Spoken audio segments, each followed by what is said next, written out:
Science has already proven that manifestation is an undeniable aspect of our reality. The law of assumption is scientifically proven.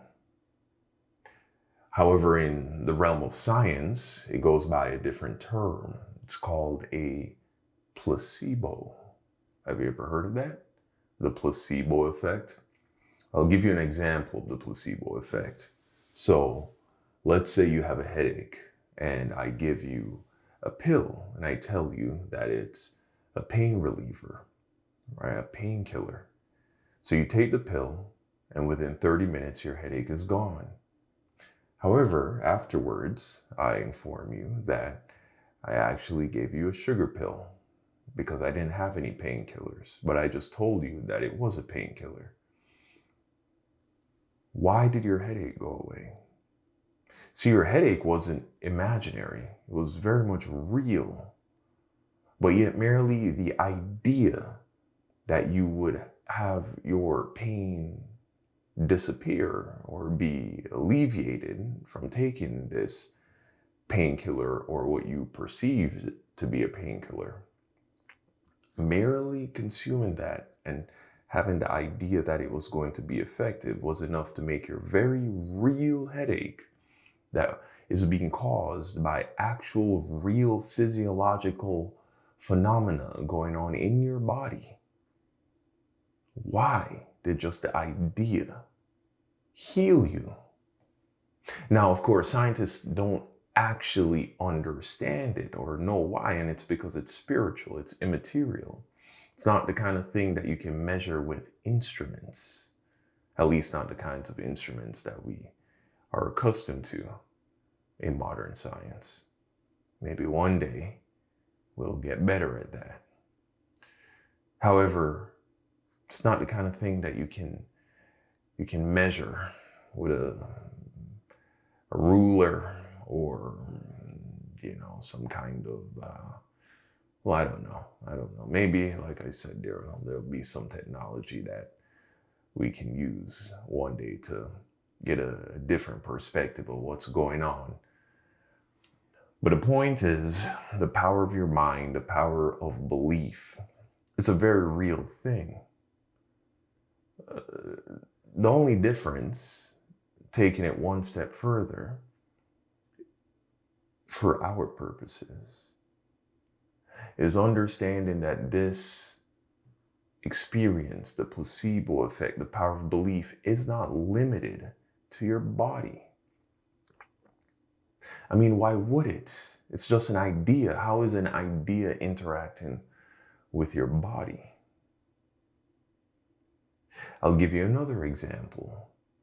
Have you ever eaten something and then after consuming it found out that something was supposedly wrong with it? Maybe it had passed the expiration date. Maybe you were eating some food and then you discovered somebody's hair in your food. All of a sudden you're nauseous. Just the thought of the food makes you want to puke. Or maybe now you have a stomach ache. What caused that? How is it just the idea of these things is causing very specific reactions within your body? It's not merely just a stress reaction. Your heart rate doesn't just go up. You don't feel waves of anxiety. It's specific to the situation. Now your stomach is hurting, but there has been no irritant introduced to your stomach. It's just the idea that something you ate is not agreeing with you or is contaminated or is spoiled. And now you're feeling actual symptoms as if you ate expired or spoiled food. And in this example, you did, but you didn't realize it before. And so it wasn't affecting you. But the moment you learned that this stuff was not good, now you start to feel things.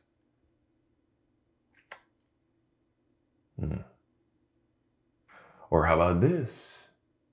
Have you ever been injured, but you didn't realize you were injured? Maybe you fell and you made contact multiple areas of your body. And so you're paying attention to this wound on your arm, but you don't notice the wound on your leg or your back. But as soon as it's brought to your attention, now it starts to hurt. You see, before you didn't believe, you didn't realize you had this other injury. But as soon as it was brought to your attention, now it's all you can feel. This is the law of attraction. This is the law of assumption. This is the power of belief. We just take it one step further. We don't limit the power of our minds and our mind's ability to affect how we experience reality to our physical bodies. We understand that it extends to what we perceive as our external experience of reality, the world around us. I would never ask you to believe in manifestation. I would never ask you to believe in anything, actually. That's stupid. Believing in things is stupid. Believing just for the sake of believing because it's written in some book, some 1,000+ year-old book. No. I would only ask you to test it and see how it works out for you. Does your life get better when you start aligning energetically and emotionally with a better reality? Do you notice how when you're negative and you're entertaining all of these negative emotions, that life goes worse? See, all along you've been thinking that you've been feeling badly because life is going badly. But in reality, life is going badly because you've been thinking negatively.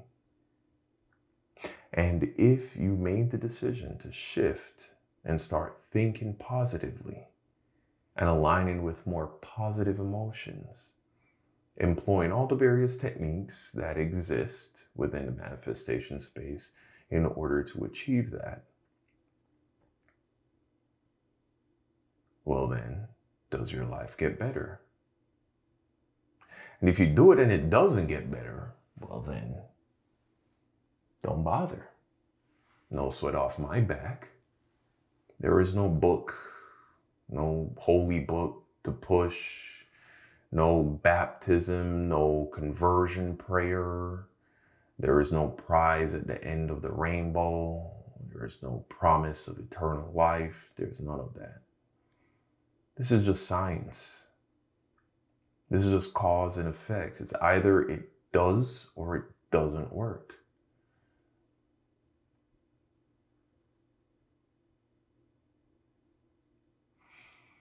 It's that simple. So how exactly does it work? Well, it works in the same way what we described earlier in regards to the placebo effect. It works in the exact same way, but it goes beyond your body. It goes for the entire experience of reality. If you believe something to be so it will be. The story you tell yourself about yourself and the world around you will determine your experience of reality. That's how it works. But you can't lie to yourself. You can't trick yourself. You can't do a bunch of affirmations that are not emotionally charged, that you don't actually believe, that you're not aligning with energetically, and expect to see that reflected in your experience of reality. That's stupid. And so that's why the law of attraction, the way how most people understand it, which is just vision boards and telling yourself over and over again that something is so, doesn't work, and it will never work, and it's stupid, it's foolish, it's a waste of time, it's a waste of energy. No, no, what makes all the difference is faith. Which I know faith to maybe somebody who is recovering from what they would describe as religious trauma. It could be a trigger word, but we put faith in our spouses that they will be loyal. We put faith in the various industries and organizations that are responsible for making sure that our drinking water is clean, our food isn't contaminated. Faith is just trust. It's just trust. And the faith that you need to employ in order for your manifestations to actually occur, for you to witness changes in your experience of reality, is precisely that your mind is the source of your experience of reality. That's what you must have faith in.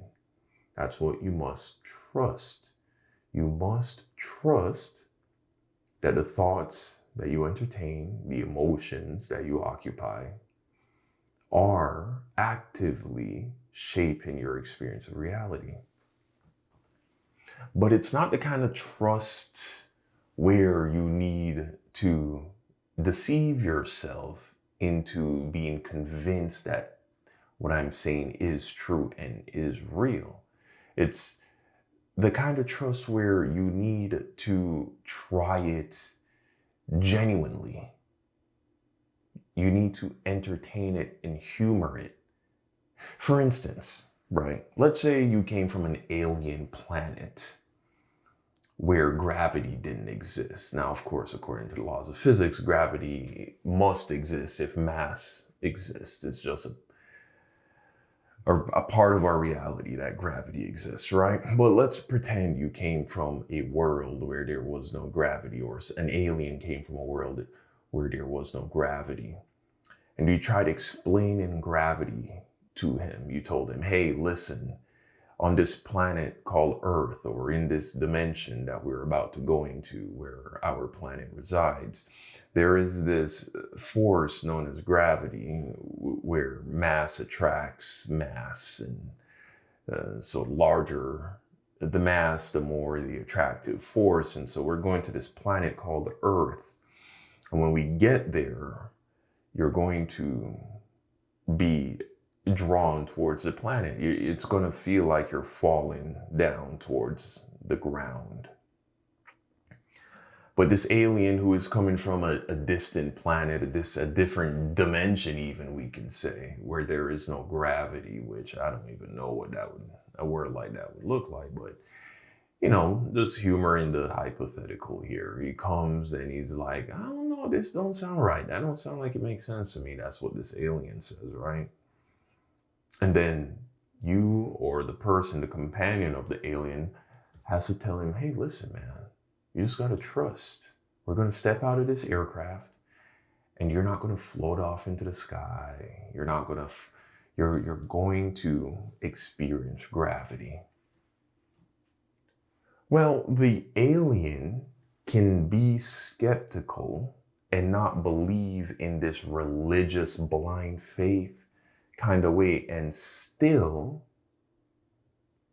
humor this idea of gravity, can still genuinely experiment and try and see if this gravity thing is a real thing. And so he steps out cautiously, but with the genuine desire that if this gravity thing is real, he's about to experience it. That is all that is required of you to prove the law of attraction and manifestation to yourself. That is all that is required of you. You don't need to believe in it in the way how a religious person would demand that you believe in the stories of their holy book in order to be saved. Something you can't even prove, something you can't verify.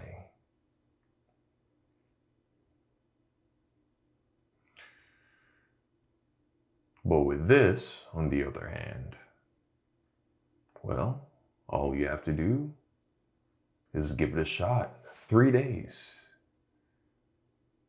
I think that's all it takes. 3 days of consistent experimentation with your mind to prove to yourself that this is real. It took me 3 years to deconstruct out of fundamentalist religion. I say it won't take you more than 3 days. But you have to suspend your skepticism to a degree. You have to, in the same way how that alien comes to Earth and is like, I don't know about this fucking gravity shit, but all right, you said there's this gravity thing. Let me try. And maybe he drops something. He throws something out and watches it, sees if it falls to the earth. He takes a step out of the spaceship and notices he's not levitating off of the ground. He's like, oh, wait a second. I think, okay, all right, there might be some shit here. There might be something to this gravity thing you're talking about.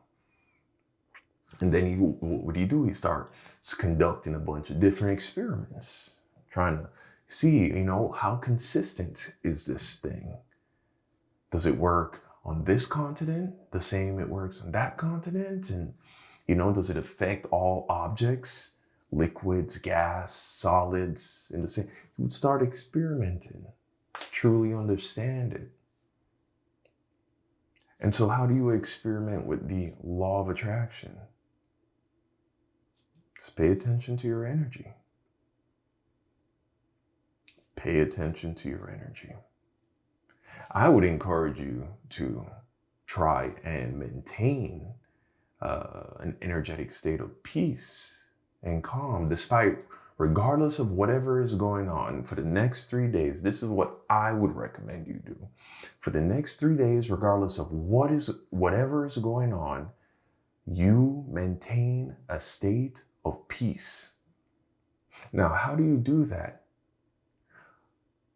No matter what chaotic situation arises, I want you to imagine what that situation would have to look like for you to be at peace. So, for instance, I have children. My children, sometimes they throw tantrums.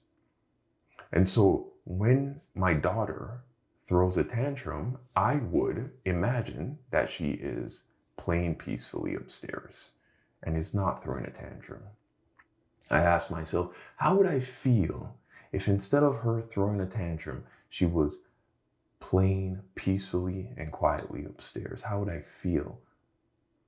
And then I immerse myself using my imagination in that reality.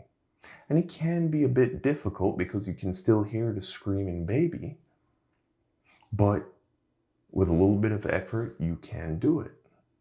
Just imagine.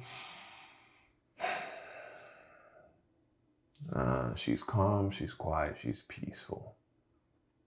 Now, the point of this, by the way, is for you to maintain a consistent energetic state. In this instance, a state of peace. So no matter what happens, you get pulled over by a cop and he writes you a ticket that you don't know how you're going to pay for. Well, imagine you had enough money to pay for the ticket. And then just go with that narrative, go with that reality. This is how you find and maintain peace, by the way. You acknowledge that some chaos has entered your experience of reality. And then you identify exactly what about it is causing you anxiety and stress, fear, guilt, shame, anger, doubt, grief, sadness, whatever the negative feeling is. Then you ask yourself, okay, what would need to be true of my experience of reality for me, for this feeling, these negative feelings to disappear? And so in an instance where you get pulled over by a cop and he writes you a $400 ticket that you don't have the money for, the anxiety isn't coming from the cop that stopped you. It's not even coming from the ticket. It's coming from the fact that you now know you have this bill to pay and you don't know where that money is supposed to come from. That's really what is offsetting your peace. But if you were a multimillionaire and you had all the money in the world, you wouldn't even be, there would be zero anxiety. Your peace wouldn't be disturbed at all. And so that's what you do. You imagine the situation, the scenario where your peace would be maintained. And then you immerse yourself in that. And you only got to do this for 3 days. Do it for 3 days. And then I want you at the end of those 3 days, but as you're going through them as well, I just want you to pay attention. Pay attention and see if you can notice any shifts in your reality. See, here's what I know is a fact. Most people are completely unaware that this is how reality works. And so most people are repeating the exact same mental patterns every single day. They're having the exact same thoughts, the exact same fears, the exact same forms of anxiety and negative emotions, pretty much every single day. You know, everyone has the occasional high moment and low moment caused by a random event, but for the most part, things are the same every day for everybody. And so you are more than likely a mostly negative person if you are not implementing this mindset, this approach to life. You're more than likely mostly a negative person. I dare say probably, if I had to guess, 80%, 80 to 90% of your thoughts and emotions are negative. And so when you make the commitment to trying to maintain 100% positive thoughts, which again, for you, if you're new to this, you're going to have to do a lot of reeling back in. You're going to have a negative thought and you're going to have to reel it back in by using the technique that I described to you earlier. Imagining a reality where your peace is maintained and immersing yourself in that. Tell yourself, hey, I'm going to be delusional. I'm going to be a crazy person for the next 3 days. And no matter what issue arises or what problem rears its ugly head, I'm just going to imagine that the opposite is what's going on. My peace gets to be maintained. For 3 days, I'm not going to worry about it. I'm not allowed to worry about it for the next 3 days. Walk around like you have a magic fairy god parent, like from the Fairly Odd Parents, right? You have a fairy godparent, or you have a genie in a bottle, and he's going to grant you whatever wish you ask, and he's not going to fuck with you when he does it either. He's going to grant you whatever wish you ask for, and give you the reality that is the antidote to the chaos that arises over the course of the next 3 days. The important thing, though, is that you immerse yourself in that feeling. You got to take yourself out of the negative emotion and immerse yourself in a positive emotion by buying into your imagined reality, the one that is better, the one that is the solution to whatever chaos may arise. And then after the 3 days is up, you can go back to worrying about shit, being anxious, getting upset with people, you know, all this shit that apparently makes your life better, right? The way you've been doing it.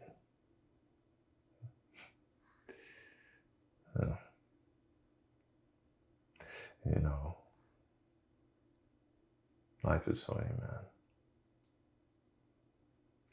But anyway, point is that energetic shift, 3 days of doing that, I guarantee you're going to notice something shift in your reality.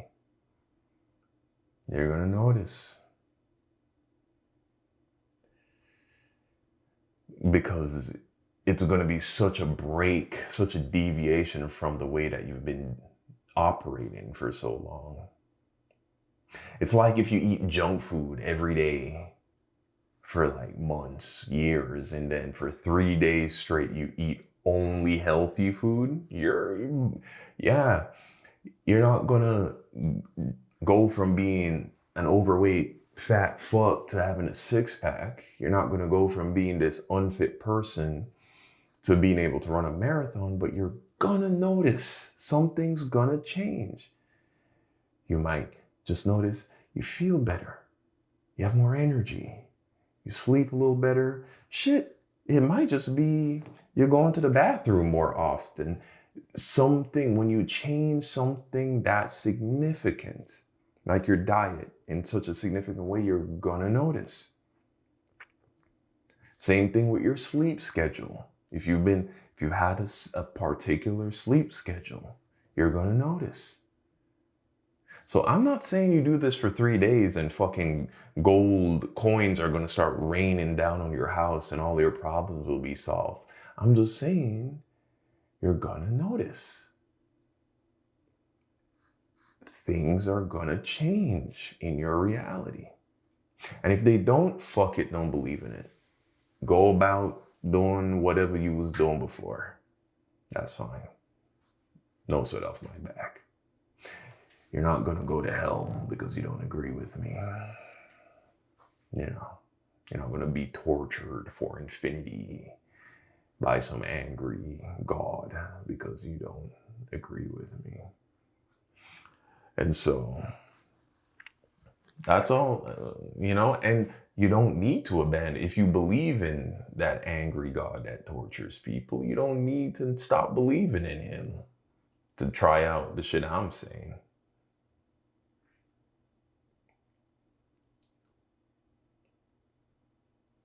So